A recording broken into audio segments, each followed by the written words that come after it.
Yeremia pasal 17 ayat 1 sampai ayat yang ke-18.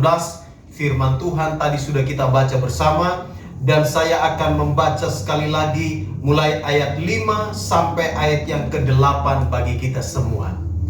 Yeremia pasal 17, saya membaca buat kita ayat 5. Demikian firman Tuhan. Beginilah firman Tuhan, terkutuklah orang yang mengandalkan manusia, yang mengandalkan kekuatannya sendiri, dan yang hatinya menjauh daripada Tuhan. Ia akan seperti semak bulus di padang belantara. Ia tidak akan mengalami datangnya keadaan baik. Ia akan tinggal di tanah angus di padang gurun, di negeri padang asin yang tidak berpenduduk. Diberkatilah orang yang mengandalkan Tuhan, yang menaruh harapannya pada Tuhan.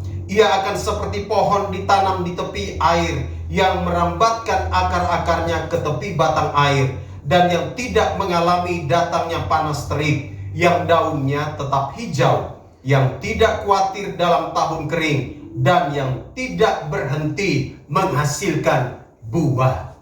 Demikian pembacaan firman Tuhan bagi kita semua. Berbahagialah kita yang membaca firman Tuhan, merenungkannya, dan melakukannya di dalam kehidupan kita hari lepas hari. Saudara-saudara kekasih dalam Tuhan Yesus Kristus, tema khotbah hari ini ialah mengandalkan Tuhan. Mengandalkan Tuhan. Kalau kita membaca kitab Yeremia ini, maka beberapa kali kita dapat melihat di sana ada kata mengandalkan Tuhan. Ada kata terkutuklah orang yang mengandalkan manusia, dan diberkatilah orang yang mengandalkan Tuhan. Saudara, kalau kita berbicara tentang mengandalkan Tuhan di sini, arti mengandalkan Tuhan, kata mengandalkan itu di dalam bahasa aslinya itu berbicara tentang mempercayai Tuhan, trust, mempercayai Tuhan, menaruh seluruh kepercayaan kepada Tuhan, menaruh seluruh harapan kepada Tuhan. Itulah arti kata mengandalkan Tuhan. Waktu Yeremia menerima firman Tuhan, dan kemudian dia menyampaikan firman Tuhan ini kepada bangsa Israel, maka sebenarnya kita dapat melihat konteksnya sebelumnya. Mengapa Yeremia berkata terkutuklah orang yang mengandalkan manusia? Lalu di dalam ayat 7 dia berkata diberkatilah orang yang mengandalkan Tuhan. Saudara, Yeremia menyampaikan firman Tuhan. Dia berkhotbah kurang lebih 40 tahun kepada bangsa Israel. Yeremia menyampaikan firman Tuhan pada masa Raja Yosia bin Amon. Nanti saudara lihat di dalam pasal 1. Dia menyampaikan firman Tuhan pada masa Raja Yosia bin Amon, Raja Yehuda. Lalu kemudian Yoyakim bin Yosua, Raja Yehuda. Lalu kemudian Sedekia bin Yosia, Raja Yehuda. Jadi Yeremia itu melayani di masa pemerintahan 3 raja. Itu nanti saudara bisa lihat di dalam pasal 1. Bangsa Israel pada masa itu mula-mula mereka hidup dekat dengan Tuhan. Mula-mula mereka kalau ada apa-apa mereka selalu mengandalkan Tuhan. Kalau ada musuh datang menyerang, mereka selalu bertanya kepada Tuhan. Kalau mereka menghadapi situasi sulit, mereka selalu datang kepada Tuhan. Mereka mempersembahkan persembahan kepada Tuhan. Mereka beribadah kepada Tuhan. Itu di awal-awal. Tetapi setelah mereka melewati semua peristiwa itu, setelah mereka mulai merasa kuat, setelah mereka merasa bahwa mereka punya kekuatan militer yang begitu besar, setelah mereka merasa bahwa mereka mampu, mereka punya orang-orang pintar yang luar biasa hebat, akhirnya mereka perlahan-lahan mulai meninggalkan Tuhan. Coba saudara lihat di dalam Yeremia pasal yang ke-9. Yeremia pasal 9 ayat 23. Saya baca untuk kita semua sampai ayat yang ke-24. Beginilah firman Tuhan, janganlah orang bijaksana bermegah karena kebijaksanaannya, janganlah orang kuat bermegah karena kekuatannya, janganlah orang kaya bermegah karena kekayaannya. Tetapi siapa yang mau bermegah, baiklah bermegah karena yang berikut, bahwa ia memahami dan mengenal aku, bahwa akulah Tuhan yang menunjukkan kasih setia, keadilan, dan kebenaran di bumi. Sungguh semuanya itu kusukai. Demikianlah firman Tuhan. Yeremia berkata, diberkatilah orang yang mengandalkan Tuhan, yang menaruh harapannya pada Tuhan. Ingat konteks tadi. Sebentar saya akan jelaskan ini, tapi ingat konteks tadi. Bahwa sebelumnya orang Israel itu mereka lemah. Sebelumnya mereka itu tidak punya apa-apa. Sebelumnya mereka tidak kuat. Begitu mereka hidup dekat dengan Tuhan, lalu kemudian sekarang mereka memiliki semuanya, mereka memiliki kekayaan, mereka memiliki kekuatan, mereka menjadi orang-orang yang pandai. Sekarang sampai di titik itu, mereka mulai meninggalkan Tuhan. Mereka mulai mengandalkan kekuatan mereka sendiri. Mereka mulai mengandalkan manusia. Mereka mulai mengandalkan kekayaan mereka. Dan di titik itulah Tuhan murka. Dan Tuhan bilang kepada Yeremia, kasih tahu orang Israel, terkutuklah mereka. Terkutuklah orang yang mengandalkan manusia dan yang mengandalkan kekuatannya. Saudara-saudara kekasih di dalam Tuhan Yesus Kristus, ketika kita berbicara tentang mengandalkan Tuhan, maka perhatikan bagian firman Tuhan yang tadi kita baca. Perhatikan ayat yang ketiga sampai ayat yang keempat. Pembacaan kita tadi, atau saya baca dari ayat pertama. Dosa Yehuda telah tertulis dengan pena besi yang matanya dari intan, terukir pada loh hati mereka dan pada tanduk-tanduk mesbah mereka, sebagai peringatan terhadap mereka, mesbah-mesbah mereka dan tiang-tiang berhala mereka memang ada di samping pohon yang rimbun, di atas bukit yang tinggi, yakni pegunungan di padang. Harta kekayaanmu dan segala barang perbendaharaanmu akan kuberikan dirampas sebagai ganjaran atas dosamu di segenap daerahmu. Engkau terpaksa lepas tangan dari milik pusakamu yang telah kuberikan kepadamu, dan aku akan membuat engkau menjadi budak musuhmu di negeri yang tidak kau kenal, sebab di dalam murkaku api telah mencetus, ya akan menyala untuk selama-lamanya. Saudara, ketika kita bicara tentang mengandalkan Tuhan, maka ada beberapa akibat dari orang-orang yang hidupnya mengandalkan Tuhan. Hal yang pertama, akibat pertama orang-orang yang hidupnya mengandalkan Tuhan, yang pertama ialah mereka tidak kehilangan apa yang dimiliki. Akibat orang yang hidup mengandalkan Tuhan, yang pertama, tidak akan kehilangan apa yang dimiliki. Perhatikan di dalam ayat yang tadi saya sudah baca, ayat 1 sampai ayat yang keempat. Karena orang Israel mulai meninggalkan Tuhan, karena orang Israel mulai mengandalkan kekuatan mereka, mereka mengandalkan kekayaan mereka, mereka mengandalkan harta benda mereka, maka Tuhan murka dan Tuhan katakan begini, oke, harta kekayaanmu akan kuberikan dirampas sebagai ganjaran akan atas dosamu. Tuhan bilang, kalau kamu mengandalkan kekayaanmu, kalau kamu mengandalkan harta bendamu, maka sekarang kamu akan kehilangan. Tuhan katakan, aku akan memberikan hartamu itu dirampas oleh bangsa-bangsa. Aku akan membiarkan semua yang ada padamu itu hilang.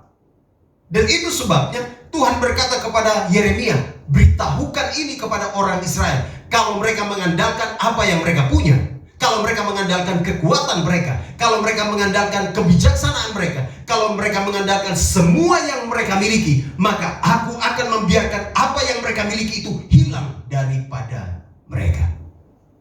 Itu sebabnya Tuhan bilang, terkutuklah orang yang mengandalkan manusia. Saudara, perhatikan apa yang hilang dari orang Israel ketika mereka mulai mengandalkan diri mereka. Apa yang hilang dari orang Israel ketika mereka mulai mengandalkan manusia?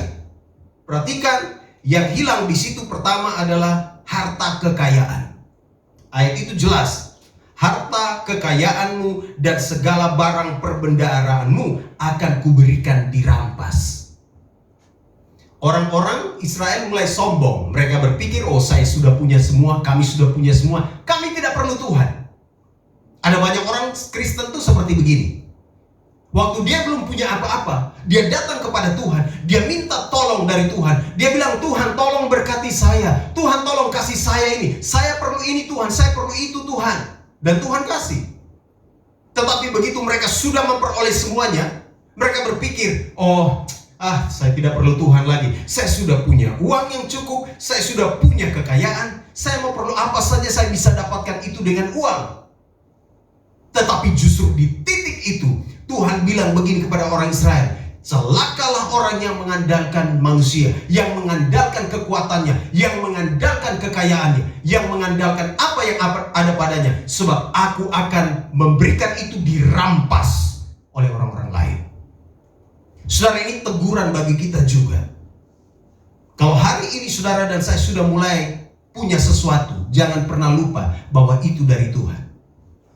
Amin. Kalau saudara dan saya punya kekayaan, kalau saudara dan saya punya sesuatu, punya posisi, punya kedudukan, punya pekerjaan, punya bisnis yang bagus mungkin, jangan pernah lupakan Tuhan. Sebab di titik itu kita akan kehilangan semuanya. Saya pernah bertemu dengan orang-orang yang membanggakan harta kekayaan mereka. Saya pernah bertemu dengan seseorang yang punya villa di puncak itu beberapa. Dia punya bisnis di mana-mana. Dan dia kalau pulang rumah itu, zaman itu, dia bawa uang itu di kantong kresek, beberapa kantong kresek. Itu uang semuanya. Sehingga istrinya bilang kepada saya, dia bilang gini, Pak Pendeta, saking suami saya banyak uang, itu kalau saya ambil beberapa lembar atau saya ambil satu ikat begini uang dari kantong kreseknya, itu dia tidak tahu. Saking terlalu banyak. Uang 100.000 itu banyak sekali. Jadi kalau dia bawa pulang uang itu luar biasa banyak. Makanya istrinya bilang, saya kalau ambil satu ikat saja dia nggak tahu, Pak Pendeta. Saya tanya, kamu sudah berapa lama ambil itu? Pokoknya setiap dia pulang saya ambil, dia nggak tahu, Pak Pendeta. Karena saking banyaknya. Luar biasa ya. Tetapi karena sudah mulai banyak uang, sudah mulai banyak kekayaan, sudah punya harta benda di mana-mana, lalu mulai melupakan Tuhan. Hari Minggu tidur-tiduran aja di rumah, nggak perlu Tuhan kok, kan sudah ada duit. Berpikir bahwa bisnis lancar kok, ngapain? Karyawan banyak, ngapain sibuk-sibuk? Duduk di rumah tenang-tenang. Kalau mau pergi di mana, mau pergi makan siang di Singapura, berangkat setelah makan siang pulang ke Jakarta. Tapi sampai di satu titik Tuhan bikin habis semuanya. Habis. Villa di puncak dijual, mobil dijual, semua bisnis bangkrut. Sampai satu kali saya berkunjung ke rumah mereka untuk beli susu buat anak mereka saja nggak ada uang. Orang-orang yang berkata bahwa mereka tidak perlu Tuhan karena sekarang mereka sudah kaya, mereka sudah punya harta, mereka punya bisnis, mereka punya kedudukan, mereka punya semuanya. Ingat, di titik tertentu Tuhan bilang gini, aku akan ambil semuanya. Dan itu betul terjadi kepada orang Israel. Tuhan ambil semua harta bendanya. Tuhan menyerahkan harta benda mereka itu ke Babel. Bangsa Babel dipakai oleh Tuhan untuk kemudian datang dan menghancurkan kota Yerusalem. Bangsa Babel datang dan menjarah semua harta kekayaan orang Israel. Dan mereka kemudian ditawan di Babel berapa tahun? 70 tahun lamanya. Mereka harus hilang. Kehilangan semuanya. Kehilangan harta benda. Mereka kehilangan apalagi? Ayat 4 berkata, engkau terpaksa lepas tangan dari milik pusakamu yang telah kuberikan kepadamu. Yang dimaksudkan milik pusaka di sini apa? Yang dimaksudkan dengan mereka terlepas tangan, engkau terpaksa lepas tangan dari milik pusakamu. Milik pusaka yang dimaksudkan di sini apa? Tanah, land. Ingat, waktu orang Israel masuk ke tanah Kanaan kan mereka dibagi-bagi milik pusaka itu. Tanah itu ya. Ingat nanti kalau baca di Yosua, itu begitu mereka masuk kan dibagi. Suku ini dapat milik pusaka ini, tanah dari sini ke sana, yang ini ke sini. Alkitab berkata, semua yang engkau punya. Ayat 4, engkau terpaksa lepas tangan dari milik pusakamu yang telah kuberikan kepadamu. Dengan kata lain begini, Tuhan tidak segan-segan mengambil apa yang pernah Dia berikan kepada kita kalau kita mulai meninggalkan Dia. Betul? Tuhan tidak segan-segan mengambil apa yang pernah Dia berikan kepada kita ketika kita mulai meninggalkan Dia. Itu yang terjadi dengan orang Israel. Mereka meninggalkan Tuhan. Dan sekarang apa yang pernah Tuhan berikan kepada mereka, Tuhan ambil kembali. Mereka hilang, mereka tidak punya apa-apa. Dan bukan sekedar hanya hilang dan tidak punya apa-apa, tapi perhatikan di dalam ayat 4 bagian B. Dan aku akan membuat engkau menjadi budak musuhmu. Derajatnya diturunkan menjadi budak. Dulu mereka berpikir, oh kami hebat. Mereka punya pelayan, mereka punya budak di mana-mana. Di rumah mereka punya pesuruh, mereka punya budak. Ada banyak orang yang kerja di ladang mereka. Sekarang karena mereka meninggalkan Tuhan, karena mereka mengandalkan kekuatan mereka, Tuhan bilang, saya turunkan statusmu. Saya akan buat kamu menjadi budak musuhmu. Ini menjadi sebuah hal yang membuat mereka pasti sakit. Tapi Tuhan bilang, gak apa-apa. Itu semuanya untuk mengingatkan kamu bahwa kalau kamu meninggalkan aku, akibatnya seperti itu. Saudara-saudara yang kekasih di dalam Tuhan Yesus Kristus, waktu saya baca bagian firman Tuhan ini menjadi koreksi buat saya secara pribadi. Dan tentunya ketika kita dengarkan firman Tuhan hari ini pun menjadi koreksi bagi kita. Kita harus sadar bahwa apa yang kita miliki saat ini, semua yang ada pada kita, itu adalah pemberian Tuhan. Dan kalau Tuhan sudah memberikan semua yang terbaik bagi kita, jangan pernah kita mengandalkan kekuatan kita sendiri. Jangan pernah kita berpikir bahwa ya sudah, kami tidak perlu Tuhan lagi, kami tidak mau beribadah lagi kepada Tuhan lagi. Jangan pernah berpikir seperti itu. Sebab kalau kita mulai menjauhkan diri daripada Tuhan, kalau kita mulai mengandalkan kekuatan kita, kalau kita mulai mengandalkan kekayaan kita, kalau kita mulai mengandalkan semua yang kita miliki, maka saat itu Tuhan akan mengizinkan apa yang ada pada kita akan hilang semuanya. Karena itu saya mau berkata buat kita semua, jangan pernah mengandalkan kekuatan sendiri. Jangan pernah mengandalkan kekuatan manusia. Saya jelaskan ini supaya saudara bisa mengerti. Perhatikan ayat 5 baik-baik. Mengapa di ayat itu berkata begini? Terkutuklah orang yang mengandalkan manusia, lalu yang mengandalkan kekuatannya sendiri, dan yang hatinya menjauh daripada Tuhan. Ini ada konteksnya. Mengapa dibilang terkutuklah orang yang mengandalkan manusia? Waktu orang Israel hendak dikepung oleh musuh-musuh mereka, maka mereka mengirim utusan pergi minta tolong kepada bangsa-bangsa yang kuat untuk menolong mereka. Ada kasusnya di mana mereka mengirim utusan ke bangsa Mesir. Mesir adalah bangsa yang sangat kuat pada masa itu. Raja-raja Israel itu kemudian mengirim utusannya untuk minta pertolongan dari bangsa-bangsa lain. Mereka tidak minta pertolongan dari Tuhan. Mereka mengutus orang untuk pergi minta pertolongan dari bangsa lain. Padahal sebelumnya kalau mereka dikepung oleh musuh, kalau musuh datang menyerang mereka, biasanya mereka datang minta petunjuk dari nabi, minta nabi berdoa supaya Tuhan berfirman, Tuhan menyatakan sesuatu dan mereka ikut petunjuk Tuhan. Tetapi sekarang tidak.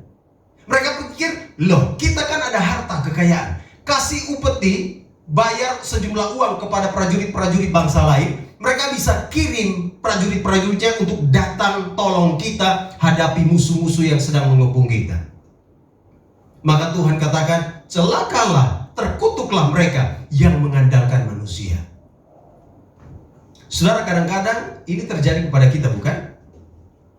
Kadang-kadang kita berpikir bahwa kita punya teman hebat, karena kita punya jaringan yang hebat. Tenanglah, ada apa-apa saya bisa minta tolong kepada dia. Biasa begitu ya. Kadang-kadang kita juga berpikir, saya punya orang tua, masih punya jabatan, masih punya semua, saya nggak perlu Tuhan deh. Pokoknya semua saya tahu beres, lancar, orang tua pasti akan tolong saya, apapun situasinya, dia pasti akan support saya terus. Betul, orang tua pasti akan melakukan itu. Tapi kalau saudara dan saya punya hati tidak bergantung kepada Tuhan, maka Tuhan bisa ajar saudara dan saya untuk membuat apa yang saudara gantungkan itu menjadi hilang. Itu sebabnya Tuhan berkata, terkutuklah mereka yang mengandalkan manusia. Terkutuklah mereka yang mengandalkan kekuatannya dan yang hatinya jauh daripada Tuhan. Saudara-saudara kekasih dalam Tuhan Yesus Kristus, ingat hal pertama ini. Akibat dari orang-orang yang hidupnya mengandalkan Tuhan, mereka tidak akan kehilangan apapun. Tetapi kalau orang-orang yang hidupnya mengandalkan manusia, mengandalkan dirinya sendiri, bahkan hatinya mulai menjauh daripada Tuhan, maka mereka akan kehilangan segala sesuatu, termasuk apa yang Tuhan sudah berikan kepada mereka. Tuhan akan ambil kembali. Yang kedua, saudara kekasih, perhatikan bagian firman Tuhan itu. Akibat dari orang yang hidupnya mengandalkan Tuhan, perhatikan di ayatnya yang ke-8. Ia itu siapa? Ia itu adalah mereka yang mengandalkan Tuhan dan yang menaruh harapannya pada Tuhan. Ayat 7. Ia akan seperti pohon yang ditanam di tepi air, yang merambatkan akar-akarnya ke tepi batang air, dan yang tidak mengalami datangnya panas terik, yang daunnya tetap hijau, yang tidak khawatir dalam tahun kering, dan yang tidak berhenti menghasilkan buah. Akibat dari orang-orang yang hidupnya mengandalkan Tuhan, di ayat 8 jelas sekali. Dan saya simpulkan untuk hal yang kedua ini dengan pernyataan ini. Orang yang hidupnya mengandalkan Tuhan, maka mereka tetap segar sepanjang masa. Tetap segar sepanjang masa. Ini ada gaya bahasa yang menarik ya. Nabi ini mau menyampaikan sesuatu dari Tuhan, lalu kemudian dia berkata, orang-orang yang mengandalkan Tuhan itu, mereka seperti pohon yang ditanam di tepi air. Firman Tuhan berkata bahwa orang-orang yang mengandalkan Tuhan itu hidupnya diberkati sepanjang masa, bukan sewaktu-waktu. Pohon yang ditanam di tepi aliran air itu, dia tetap segar sepanjang masa, bukan sewaktu-waktu. Ini gambaran, analoginya. Dan firman Tuhan berkata kepada kita semua, ketika kita terhubung dengan sumber air itu adalah Tuhan, maka kehidupan kita akan tetap segar. Situasi sulit seperti apapun, saudara dan saya akan tetap segar, tetap kuat. Karena apa? Karena kita terhubung dengan sumber air itu, sumber kehidupan itu. Sumber air itu ialah Tuhan. Saya kasih tunjuk sumber air yang dimaksudkan di situ, saudara lihat di dalam ayat 13. Ayat 13 itu menjelaskan ayatnya yang ke-8. Seperti pohon yang ditanam di tepi air. Ayat 13 katakan begini, ya pengharapan Israel, Tuhan, semua orang yang meninggalkan engkau akan menjadi malu. Orang-orang yang menyimpang daripadamu akan dilenyapkan di negeri, sebab mereka telah meninggalkan sumber air yang hidup, yakni Tuhan. Sumber air yang hidup itu Tuhan. Kalau hidup saudara mau kuat, kalau hidup saudara mau tetap segar, maka saudara harus senantiasa ada dekat di sumber air itu. Dan sumber air itu ialah Tuhan. Sumber kehidupan itu ialah Tuhan. Sumber kekuatan itu adalah Tuhan. Di tengah situasi seperti begini, di tengah situasi yang sulit seperti begini, kalau kita tidak mengandalkan Tuhan, kalau kita tidak dekat dengan Tuhan, maka hidup kita bisa kering. Hati kita pasti akan penuh dengan berbagai macam hal yang sulit. Maka Alkitab berkata kepada kita semua, kita harus terus berada di dekat sumber air kehidupan itu. Orang-orang yang mengandalkan Tuhan, mereka tetap segar sepanjang masa. Coba lihat muka orang di sebelahnya. Perhatikan baik-baik. Masih segar tidak mukanya? Pandemi sudah berapa bulan ini? Kalau mukanya segar, puji Tuhan. Tanya dia, mukanya segar, dompetnya segar enggak? Mukanya segar ya? Amin. Mukanya berseri-seri ya? Dompetnya juga segar? Amin. Sepanjang masa ketika kita tersambung, terhubung dengan sumber kehidupan itu, maka ada kehidupan di dalam hidup saudara. Ada kehidupan di dalam hidup kita. Itu sebabnya Alkitab berkata kepada kita semua, perhatikan di dalam ayat yang ke-8. Dan yang tidak mengalami datangnya panas terik, yang daunnya tetap hijau.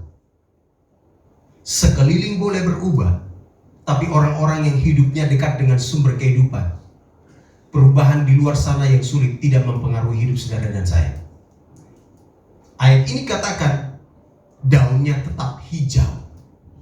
Maksudnya oke, di sana ada panas terik, begitu banyak hal sedang terjadi di sekeliling kita, tetapi analoginya ini, pohon yang ditanam di tepi aliran air itu, daunnya tetap hijau. Saudara dan saya akan tetap ada di dalam pemeliharaan Tuhan. Sekeliling kita boleh berubah, tetapi pemeliharaan Tuhan tidak pernah berubah bagi kita. Amin. Saya tidak peduli mau dapat gaji atau tidak, itu bukan masalah. Karena yang penting pemeliharaan Tuhan tidak pernah berubah. Dan terlalu penting saudara dipotong gaji atau tidak dipotong gaji, atau dapat bonus atau tidak dapat bonus. Yang penting pemeliharaan Tuhan sempurna. Tapi diimani enggak? Tuhan bisa kirim burung gagak dari manapun. Tuhan bisa kirim berkat kepada saudara-saudara dari siapapun. Orang yang tersambung dengan sumber air yang hidup itu yaitu Tuhan, mereka tidak akan pernah mengalami yang namanya tahun kering. Hal yang ketiga, ketika kita bicara tentang mengandalkan Tuhan, akibat dari orang yang hidupnya mengandalkan Tuhan, prinsip yang ketiga, tidak khawatir dalam tahun kering. Mereka tidak khawatir dalam tahun kering. Tahun itu boleh kering, orangnya tidak kering. Amin. Tahun ini boleh susah, tapi saudara dan saya yang hidup di dalam Tuhan, Tuhan tidak membiarkan saudara akan jatuh dan tergeletak. Dia memelihara saudara dan saya. Itu sebabnya di dalam ayat itu, ayat 8, di sana dikatakan yang tidak khawatir dalam tahun kering. Ini prinsip ketiganya. Dampak ketiga dari orang-orang yang hidup mengandalkan Tuhan, mereka tidak khawatir dalam tahun kering. Tidak akan khawatir. Kenapa? Karena ada tersambung dengan sumber kehidupan. Pohon itu tidak khawatir, pakai bahasa ini, analogi ini. Pohon itu tidak khawatir tahun itu mau kering kayak apa kayak, yang penting dia ada di sumber mata air, maka dia akan tetap aman. Ini gambarannya tentang kehidupan Kristen yang senantiasa tersambung dengan sumber kehidupan. Maka orang-orang yang senantiasa tersambung dengan sumber air kehidupan itu, mereka tidak akan khawatir dalam tahun yang kering. Ini betul-betul 5 bulan, 6 bulan ini kering benar ya. Kering benar ya. Ada yang masih bisa belanja banyak-banyak pandemi ini? Yang biasa pergi ke mall, biasa belanja 500.000, 1 juta, masih sering pergi? Masih sering jalan? Yang duduk minum Point Cafe, kopi kenangan, kopi segala macam, kopi tubruk lah, kopi tabrak lari kah, apalah segala macam. Yang satu hari bisa minum 3 cup, masih terasa kering? Tahun ini sepertinya kering betul ya. Perhatikan dompet yang biasa terisi, kalau kita buka sepertinya mau menangis. Ya kan? Karena biasa ada yang di situ merah-merah, sekarang tinggal biru semuanya. Birunya bukan biru yang tua, biru muda itu, yang ada parang. 1.000, 2.000. Tapi saya mau katakan buat kita semua, apapun itu, situasi kita seperti apapun, Alkitab berkata mereka yang mengandalkan Tuhan, mereka tidak khawatir dalam tahun yang kering. Tahunnya boleh kering, situasinya boleh kering, tetapi sumber air kehidupan yaitu Tuhan itu ada, mengalir senantiasa di dalam hidup saudara dan saya. Itu sebabnya kita harus tetap mengandalkan Tuhan.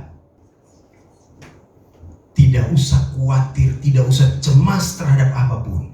Saudara perhatikan Amsal 13 ayat 25. Bicara tentang kekhawatiran di sana. Apa yang dikatakan oleh Amsal?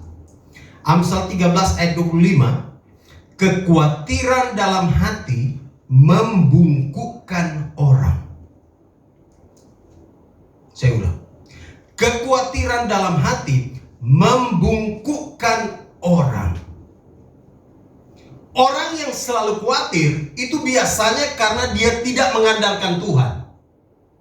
Orang yang biasanya khawatir itu biasanya karena dia tidak menaruh harapannya pada Tuhan, ayat 7. Dan kalau dia sudah tidak menaruh harapannya pada Tuhan, dan kalau dia tidak mengandalkan Tuhan, maka Amsal bilang kekhawatiran itu akan membungkukkan dia. Pernah lihat orang yang jalan bungkuk? Ini analogi, bukan berarti kita bilang orang yang bungkuk itu begini-begini. Bukan, ini analogi dari Amsal. Membungkukkan orang.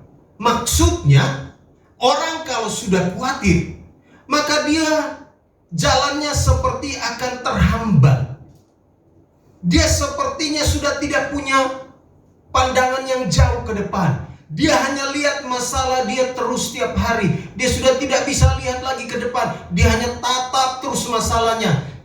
Kekhawatiran itu membungkukkan dia, membuat dia hanya lihat ada di depan mata saja, dan dia tidak lihat lagi penyertaan Tuhan di depan. Dia hanya lihat ini tahun kok kering ya, sulit sekali ya. Dia hanya lihat fakta-fakta yang ada di depan, tapi dia tidak lihat dengan iman jauh ke depan. Itu yang disebutkan di sini.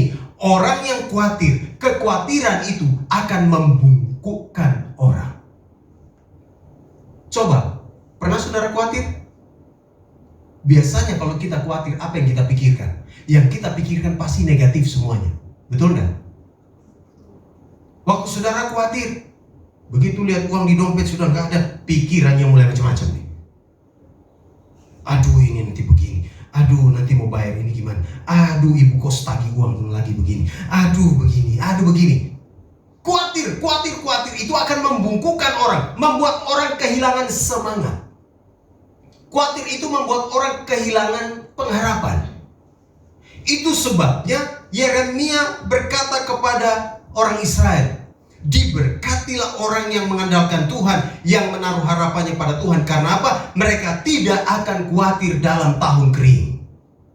Mereka tidak khawatir sekalipun musuh-musuh sudah datang di sekeliling Yerusalem untuk mengepung. Mengapa? Karena mereka mengandalkan Tuhan. Tetapi nyatanya tidak seperti begitu.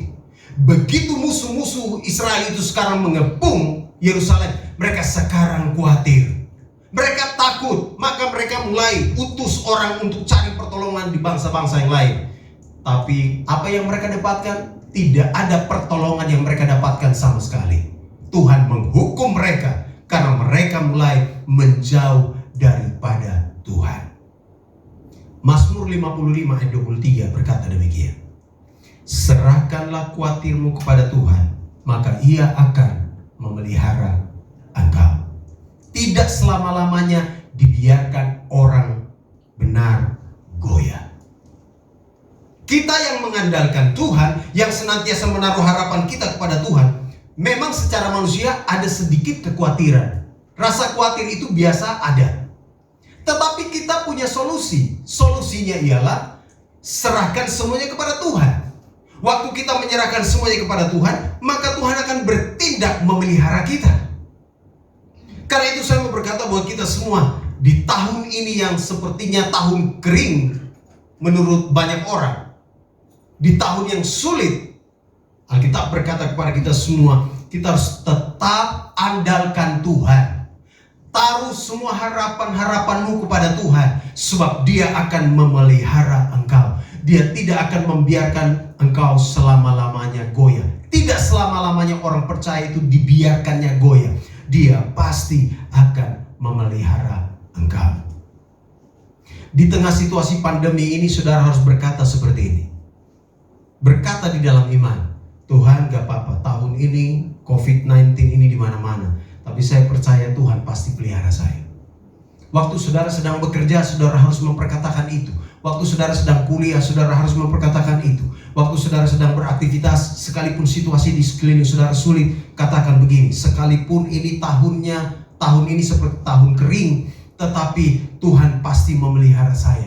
Tuhan tidak pernah membiarkan saya goyah. Dia tidak akan pernah membiarkan saya jatuh tergeletak. Karena itu, tetaplah andalkan Tuhan. Amin. Situasi seperti begini sulit, saudara. Tetapi Yeremia berkata, diberkatilah orang yang mengandalkan Tuhan. Saudara-saudara kekasih di dalam Tuhan Yesus Kristus, hal yang keempat dan yang terakhir. Perhatikan, masih ada di ayat 8. Dan yang tidak berhenti menghasilkan buah. Dan yang tidak berhenti menghasilkan buah. Akibat atau dampak dari orang-orang yang hidupnya mengandalkan Tuhan, ayat itu berkata, dan yang tidak berhenti menghasilkan buah. Apa maksudnya ini? Maksudnya ialah, kalau saudara dan saya tetap mengandalkan Tuhan, maka saudara dan saya akan tetap produktif. Hidup saudara dan saya akan produktif, menghasilkan buah. Tahun kering boleh ada, situasi sulit boleh ada di sekeliling kita, tetapi hidup kita tetap akan menghasilkan sesuatu. Itu maksudnya. Mengapa? Mengapa kita bisa menghasilkan sesuatu? Karena Tuhan yang memelihara kita. Karena Tuhan yang memberikan semua yang terbaik kepada saudara dan saya. Karena Tuhan yang melakukan semua yang terbaik bagi kita, maka kita pasti bisa menghasilkan sesuatu. Yeremia ingatkan ini, supaya setiap orang percaya menyadari bahwa mengandalkan Tuhan itu dampaknya besar. Dampaknya ialah hidupnya tetap produktif. Perhatikan Mazmur 92. Saya hubungkan ini dengan Mazmur 92. Coba saudara lihat Mazmur 92 ayat 13 sampai ayat yang ke-16. Mazmur 92 ayat 13, firman Tuhan katakan begini, orang benar akan bertunas seperti pohon korma, akan tumbuh subur seperti pohon aras di Libanon. Mereka yang ditanam di bait Tuhan akan bertunas di pelataran Allah kita. Pada masa tua pun mereka masih berbuah, menjadi gemuk dan segar. Pohon korma dan pohon aras ini adalah dua pohon yang melambangkan apa yang dikatakan oleh pemazmur. Pohon korma itu melambangkan kehidupan yang terus-menerus menghasilkan buah. Lalu pohon yang berikut, pohon aras ini adalah pohon yang sangat kuat yang dipakai untuk membangun rumah. Pohon ini kuat sekali, kena air semakin kuat, kira-kira begitu. Rayap pun sulit sekali untuk mau gigit pohon ini. Pohon aras di Libanon itu, kota Libanon itu terkenal dengan pohon arasnya. Makanya saudara lihat nanti ada lambang negara, itu lambang negaranya pohon aras. Pohon itu kuat, besar, dan dia tinggi lebih 40 meter. Kuat sekali. Makanya waktu Salomo mau bangun rumah, ingat, Salomo kirim utusan untuk potong pohon aras itu dari Libanon untuk bangun bait suci. Pohon itu terkenal kuat sekali. Orang percaya, orang benar, hidup mereka itu dilambangkan, digambarkan seperti pohon korma yang sekalipun ada di dalam situasi panas, seperti pohon aras yang selalu ada di dalam situasi yang sekalipun itu sulit, dia ada di tempat-tempat yang sulit sekali, ada batu, ada karang di sana, tapi pohon ini akan tetap bertumbuh, dia akan tetap kuat di sana. Dan ini gambaran bagi kita orang percaya, bahwa kita yang terhubung dengan sumber air kehidupan itu, maka kehidupan kita akan tetap kuat, tetap produktif, tetap menghasilkan sesuatu. Kita tidak akan pernah mengalami yang namanya musim kering. Dia akan menyertai kita, dia melindungi kita, sehingga kita tidak berhenti menghasilkan buah. Saya mau katakan begini, situasi sulit ini yang kita hadapi saat ini, itu tidak akan membuat saudara dan saya akhirnya berhenti menghasilkan buah. Mengapa? Karena Tuhan yang akan melakukan semuanya itu. Dia yang akan menolong kita, dia akan mengalirkan berkatnya bagi kita, dia akan memimpin hidup kita sehingga hidup kita akan produktif. Maka orang-orang yang mengandalkan Tuhan, pikirannya itu harus seperti ini. Sekalipun ada tantangan, sekalipun situasi ini sulit, tapi karena Tuhan yang bersama-sama dengan saya, maka saya bisa menghasilkan sesuatu terus. Saya tidak akan pernah berhenti untuk menghasilkan buah. Karena itu saudaraku yang kekasih, saya mau katakan kepada kita semua, jangan pernah menyerah kepada situasi sulit. Jangan pernah berkata bahwa Tuhan, situasi sulit ini membuat saya tidak maju lagi. Situasi sulit ini membuat saya tidak berdaya. Situasi sulit ini membuat saya tidak bisa melakukan apa-apa. Oh tidak. Sebab ketika kita ada di dalam Tuhan, Dia pasti akan menolong kita. Dia akan membuat hidup kita tidak berhenti menghasilkan buah. Saudara dan saya akan menghasilkan buah karena Tuhan yang menolong saudara dan saya. Dia yang senantiasa melindungi kita. Maka perhatikan ayat itu, saya baca ulang. Dan yang tidak berhenti menghasilkan buah. Lalu di Mazmur, coba saudara lihat ini. Saya akan tutup dengan bagian firman Tuhan ini, Mazmur 1. Mazmur 1 berkata demikian.